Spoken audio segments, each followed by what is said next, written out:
there will be a reaction to this. Pakistan will be blamed.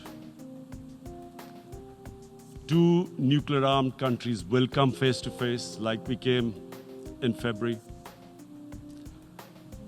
And before we head in that direction, the United Nations has a responsibility. This is why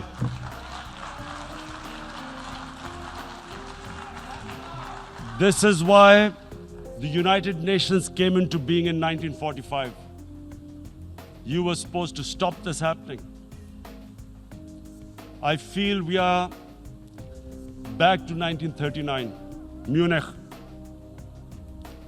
Czechoslovakia has been taken, annexed. What is the world community going to do?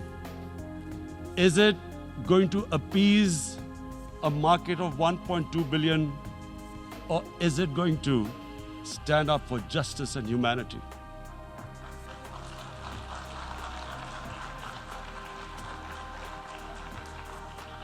If this goes wrong, you hope for the best, but be prepared for the worst.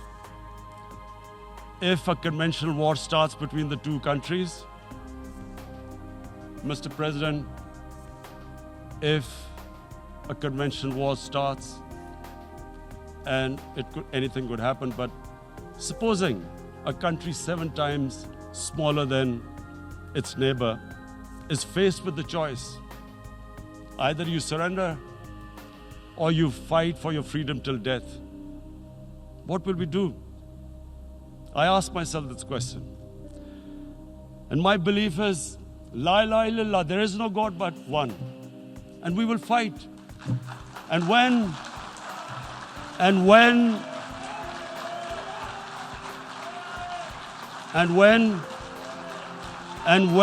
a nuclear-armed country fights to the end, it will have consequences far beyond the borders. It will have consequences for the world, which is why I repeat I'm here. Because I'm warning you, it's not a threat.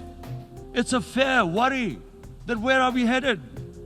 And I've come here to tell the UN, you've got to, this is a test for the United Nations. You are the one who guaranteed the people of Kashmir the right of self-determination. They are suffering because of that. And this is the time.